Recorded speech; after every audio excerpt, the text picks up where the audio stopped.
اگر ہم اسٹرگل کی بات کرتے ہیں، the struggle for the separation of East Bengal started in 1905. اب اگر ہم دیکھتے ہیں تو ہمیں پتہ چلتا ہے کہ 1905 میں ایسٹ بنگال کے اندر مطلب ایک بغاوت پھوٹ پڑی تھی، وہ الگ ہونا چاہ رہے تھے because of administrative issues, but اسے کینسل کر دیا گیا تھا 1911 میں. آفٹر 1935 حسین شہید سہروردی جو کہ بعد میں پاکستان کے پرائم منسٹر بنے، انہوں نے کافی کروشل رول پلے کیا تھا عوامی لیگ کو بنانے میں. یہ ان کا آئیڈیا تھا کہ بنگال کو نا گریٹر بنگال ہونا چاہیے، اس میں میجر پولیٹیکل لیڈرز ہیں، مطلب وہ سمجھتے تھے کہ بنگال ہی سے میجر پولیٹیکل لیڈرز نکلے ہیں، سو اسے ایک عظیم بنگال بنا لینا چاہیے.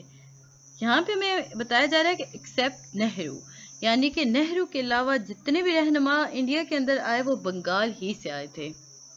سہروردی جو تھے وہ مسلم لیڈر تو تھے، انہوں نے مسلم لیگ کے بعد میں انہوں نے مسلم لیگ کے پلیٹ فارم سے الیکشن بھی لڑا، لیکن وہ جو تھے نا وہ بات کیا کرتے تھے سیپریشن، یعنی کہ وہ بات کر رہے تھے اپنی، انہوں نے عوامی لیگ بنا لی تھی، اس میں انہوں نے اس پوائنٹ کو اجاگر کیا کہ ہمیں اسلام کے نام پر دو ملک بنانے چاہیے، ایک بنگال ہونا چاہیے، ایک پاکستان ہونا چاہیے. سو یہ ہمارے پاس کروشل رولز آ گئے. اگر آپ کے پاس کویشچن آتا ہے تو آپ کو اب پتہ ہوگا کہ کس کس نے کیا کیا رول پلے کیا تھا. اب ہم دیکھتے ہیں reason behind secession of East Pakistan. جب پاکستان بن گیا، ماس مائگریشن شروع ہو گئی اتر پردیش اور بہار سے، اور یہ لوگ آ کے رہنا شروع ہو گئے بنگلہ دیش کے اندر.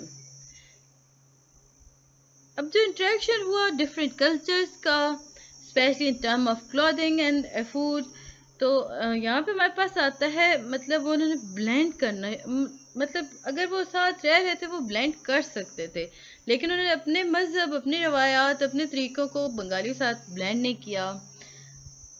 اب یہاں بتاتے ہیں کہ بنگالی جو ہیں وہ مچھلی کھانا پسند کرتے ہیں، رائس کھانا پسند کرتے ہیں، نٹس کھانا پسند کرتے ہیں، لیکن جو بہار سے لوگ آئے تھے نا وہ اتنا زیادہ مطلب اکسٹم ٹو رائس، وہ رائس کھاتے تھے، بریڈ کھاتے تھے، ویجیٹیبل اور میٹ.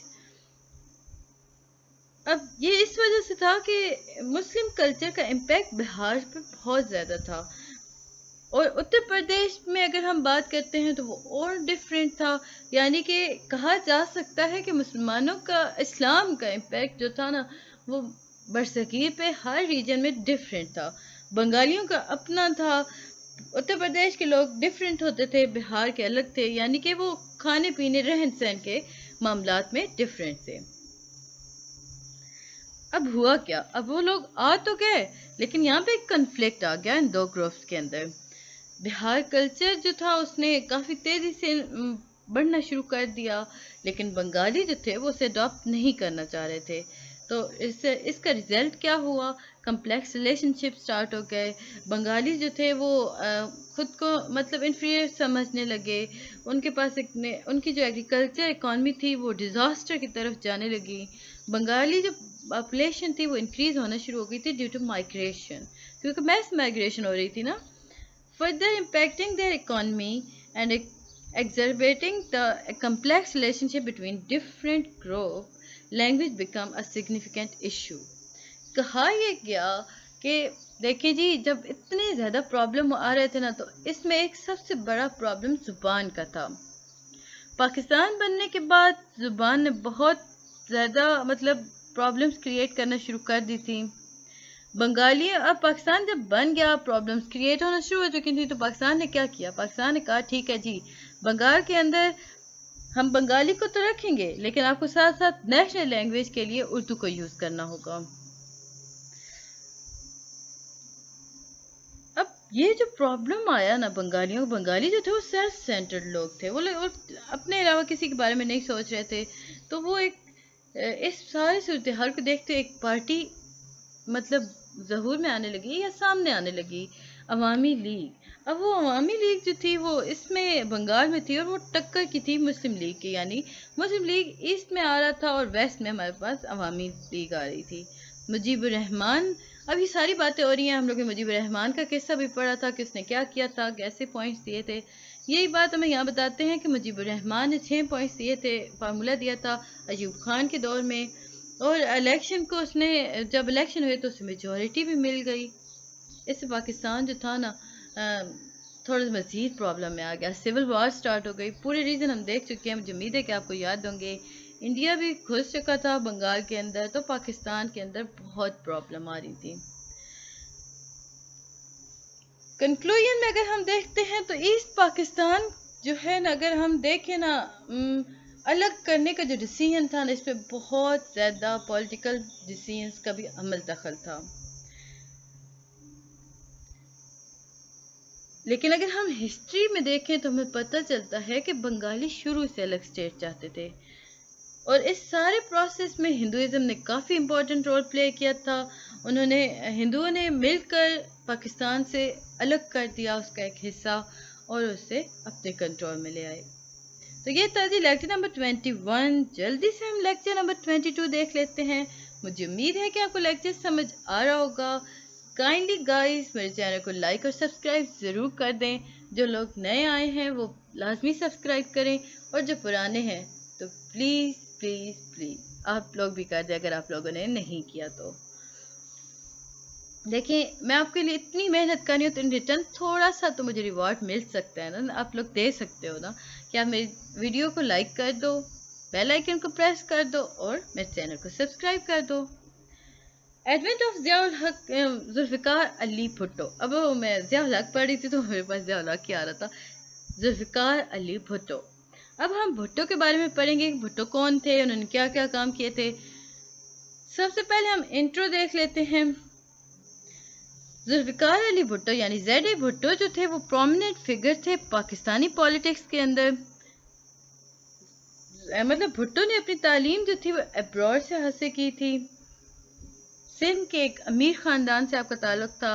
آپ کے جو فادر تھے وہ شاہ نواز، انہوں نے as a prime minister of Junagadh state کے طور پر فرائض انجام دیے تھے۔ وہیں پر کام کرتے ہوئے انہیں سر کا ٹائٹل ملا تھا فرام دا برٹش گورنمنٹ۔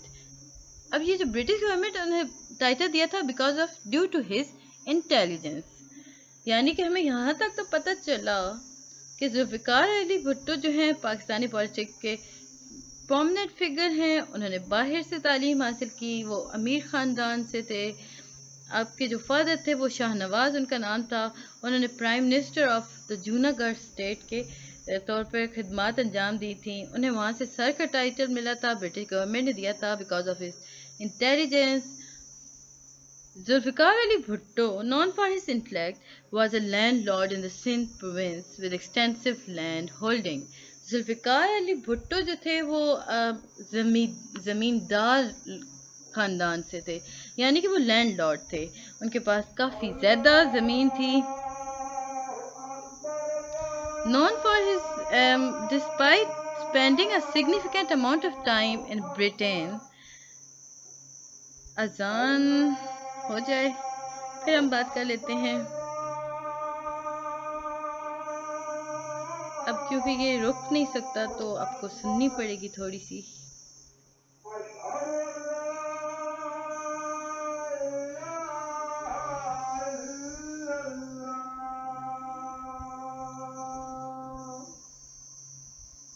تب تک آپ لوگ کائنڈلی میرے چینل کو لائک اور سبسکرائب ضرور کر دیں۔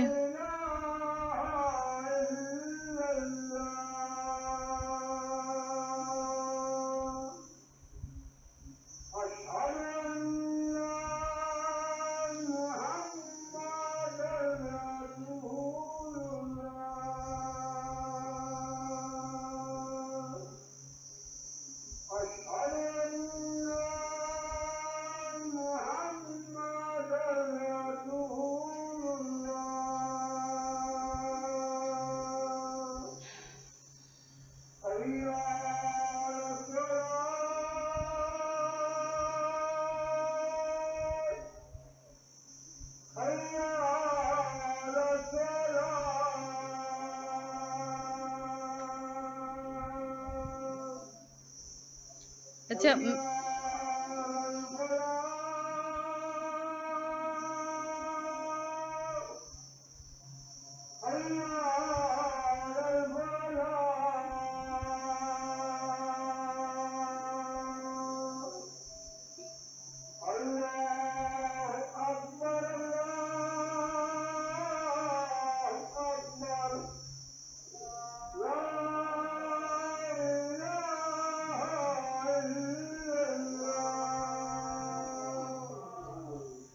اب ہم لوگ پہنچے کہ وہ انہیں سر کا خطاب مل چکا تھا برٹش گورنمنٹ سے.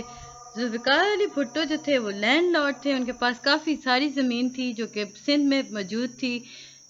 Spending a significant amount of time in Britain. اب دیکھیں جی، ہمیں یہاں بتایا جا رہا ہے کہ جو ذوالفقار علی بھٹو تھے وہ انہوں نے کافی عرصہ جو ہے وہ باہر گزارا، لیکن ان کے پاس پاکستان جب وہ آئے تو انہوں نے ایک بہت سمجھ لیں کہ محب وطن آدمی کی حیثیت سے انہوں نے خود کو منوایا. انہوں نے اپنی ڈیڈیکیشن شو کی، ایکسپریس کی. انہوں نے قائد کو لیٹر لکھا تھا وہ جب اسٹوڈنٹ تھے. اب یہاں پہ ہمیں ایک بات بتائی جا رہی ہے کہ letter to Quaid during his student days that انہوں نے کہا تھا کہ میں اپنے ملک کی خاطر اپنی جان کو بھی قربان کر سکتا ہوں اور میں بہت خوشی سے یہ سارے کام کر سکتا ہوں. بھٹو جو تھے انہوں نے گورنمنٹ میں پارٹیسپیٹ کرنا شروع کر دیا تھا ڈیورنگ سکندر مرزا ایرا. اگر ہم despite Mirza personal disapproval of Bhutto دیکھیں، سکندر مرزا کے ٹائم پر انہوں نے کر دیا تھا مطلب گورنمنٹ میں حصہ لینا شروع کر دیا تھا.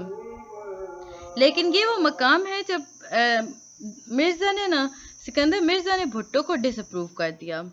ایوب خان جو تھے آن دا ادر ہینڈ، اگر ہم آرمی کے بیس پہ دیکھتے ہیں تو آرمی میں اس وقت جنرل تھے ایوب خان. ایوب خان کے کافی اچھے مراسم تھے بھٹو کے ساتھ، تو انہوں نے انہیں فوراً سے نا منسٹر آف نیچرل ریسورسز بنا دیا. بھٹو نے مختلف کیبنٹ پوزیشن پر آہستہ آہستہ موو کرنا شروع کیا. جب فورن منسٹر ہمارے فوت ہوئے جی محمد علی بوگرا ان 1962 تو بھٹو کو ایک اپرچونٹی مل گئی، وہ فورن منسٹر بنا دیے گئے. یہ وہ پیریڈ ہے جب بھٹو جو ہے وہ ورک کر رہے ہیں پاکستان انڈیپینڈنس اور develop a close association with Ayub Khan. مطلب یہ وہ دور تھا جب انہوں نے پاکستان کے لیے کام کرنا شروع کیا اور ایوب خان سے کافی زیادہ نزدیک آ گئے. لیکن یہاں پہ ہمیں بتاتے ہیں کہ however his position to Ayub Khan began to surface after the 1965 war over Kashmir. یعنی کہ کہا یہ جاتا ہے کہ جیو پولیٹیکل کانٹیکسٹ اگر ہم دیکھیں نا تو کولڈ وار یعنی کہ 1965 کی جو وار تھی نا کشمیر پر، اس کے بعد جو بھٹو کی پوزیشن تھی نا وہ ذرا کم ہو گئی. پاکستان جو تھا نا یہاں پہ ہمارے پاس آتا ہے کہ جغرافیکلی نا اسے کولڈ وار کہا گیا تھا، جس میں پاکستان کو یو ایس سے سپورٹ ملی تھی اور انڈیا کو رشیا سے. یہاں پہ یاد رکھیے گا چائنا جو تھی وہ اس نے پاکستان کے ساتھ الائن کر لیا تھا. یہ وہ پاکستان اس طرح واحد ملک بن گیا، اسلامی ملک، جس کے ساتھ چائنا نے کولیبریٹ کیا اور چائنا نے اسے ریکگنائز بھی کر لیا. یعنی کہا یہ گیا کہ پاکستان کو چائنا نے اسی دوران قبول بھی کر لیا تھا.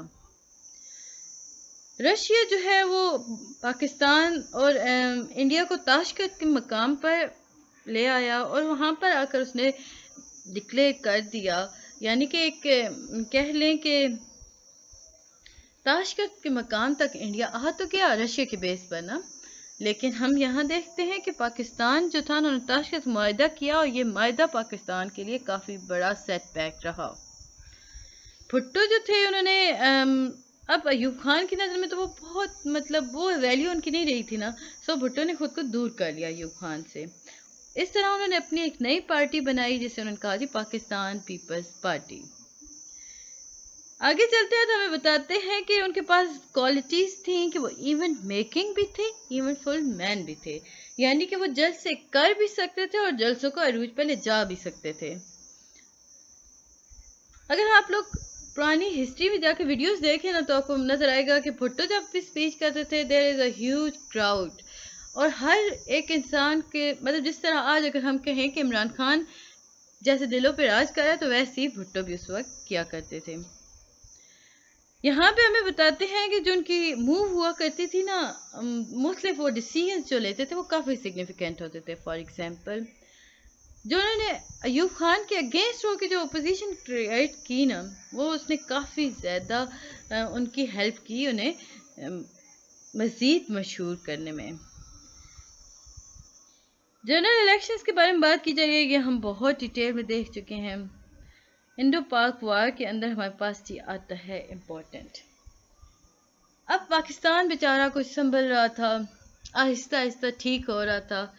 بٹ 1971 میں دوبارہ جنگ سٹارٹ ہو گئی انڈیا اور پاکستان کے اندر.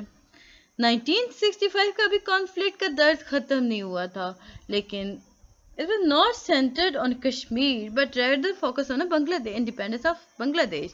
کہا یہ کیا کہ 1971 میں ایک اور جنگ سٹارٹ ہوئی پاکستان اور انڈیا کے درمیان. یہ وہ جنگ نہیں تھی جو کہ 1965 کے جیسے ہو. لائک کشمیر پر تو انہوں نے حملہ کیا, لیکن انہوں نے بنگال کو آزاد کرانے کے لیے کیا تھا انڈینس نے. اندرا گاندھی جو تھی اس نے کافی important role, personal role play کیا تھا اس جنگ کے اندر. اس نے انڈین سگنیفیکینٹ انوالومنٹ کے بارے میں ہائی لائٹ جب دیکھتے ہیں نا ہم لوگ, تو دیکھتے ہیں کہ اندرا گاندھی کا بہت بڑا رول تھا. انڈیا پاکستان کانفلکٹ جو تھا نا وہ ایسٹ پاکستان کے الگ ہو جانے کے بعد تھوڑا زیادہ ہو گیا. یا بہت سمپل اگر میں کروں تو میں کہوں کہ وہ جو آگ جل رہی تھی پاکستان اور انڈیا کے درمیان, جب پاکستان کا ایک حصہ اس سے الگ ہو گیا تو وہ جو آگ تھی وہ بھڑک اٹھی, وہ مزید اس میں تپش پیدا ہو گئی اور وہ آہستہ آہستہ جنگ کی طرف آ گئی. یحییٰ خان جو تھے انہوں نے اپنی پاور, اب وہ بہت نا امید ہو گیا نا, انہیں کافی افسوس ہوا کہ بنگال تو آزاد ہو گیا, مطلب الگ ہو گئے. میں آزاد نہیں کہوں گی کیونکہ ہم نے تو انہیں آزاد رکھا ہوا تھا, بٹ وہ الگ ہو گئے. تو وہ یہ انہوں نے اپنے دل پر لیا اور انہوں نے ریزائن کر دیا اور اپنی پاور ساری بھٹو کو دے دی.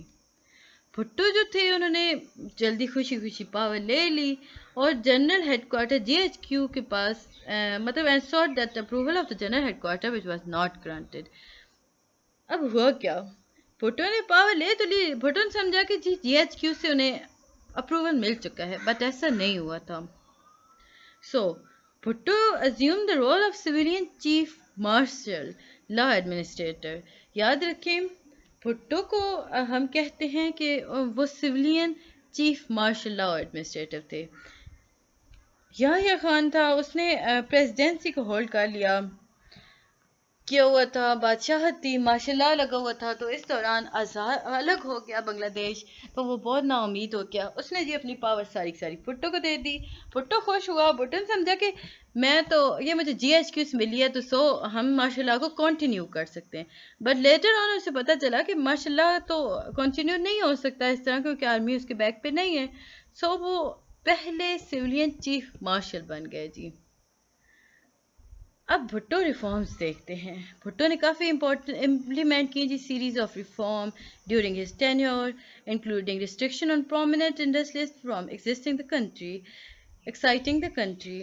اب انہوں نے کیا بھٹو نے بہت ساری ریفارمز کرنا شروع کر دی. انہوں نے ریسٹرکٹ کرنا شروع کر دیا انڈسٹریلسٹ کو کہ وہ ملک کے اندر مطلب یوں کہہ لیں کہ کسی چیز کمی نہ لائے, کوئی پرابلم کریٹ نہ ہو. انہوں نے بہت سارے آرمی جنرلز کو نا زبردستی ریٹائر کر دیا. اور انہوں نے اب یہ وہ لوگ تھے نا, وہ آرمی جنرل سے جنہیں زبردستی ریٹائر کیا گیا تھا, یہ وہ تھے جنہوں نے مجیب الرحمان کو آزاد کرانے کے لیے کام کیا تھا. اکنامک ریفارمز بھی لے کر آئے تھے بھٹو نے نیشنلائز اسکول اور کالج کر دیے تھے. National assembly which was elected in 1970 on all Pakistan basis. انہوں نے قانون لایا, کانسٹیٹیوشن لایا, جسے نیشنل اسمبلی نے اپروو کیا اور یہ پاکستان کی بیسس بن گئی. اب وہ کانسٹیٹیوشن تھا کیا؟ 1972 کانسٹیٹیوشن. کی فیچر آپ کے پاس آتے ہیں تو آپ لکھیں گے کہ پریزیڈینشیل سسٹم تھا, یعنی صدارتی نظام تھا. مسلم پریزیڈنٹ میں ہونا ضروری ہے. اہم نکات یہی تھے کہ صدارتی نظام ہونا چاہیے, صدر کا مسلمان ہونا ضروری ہے, پریزیڈینشیل الیکشن ہونے چاہیے. اس کے بعد اس میں امپورٹنٹ تھا سکسیشن کیس آف ویکینسی. اگر پریزیڈنٹ نہیں مل رہا تو فوراً سے الیکشن ہوں گے نیشنل اسمبلی کے اندر, تو وہ بنا دے گا پریزیڈنٹ. وائس پریزیڈنٹ کے بارے میں بات کی گئی تھی کہ اس کے 5 سال حکومت کر سکتا ہے.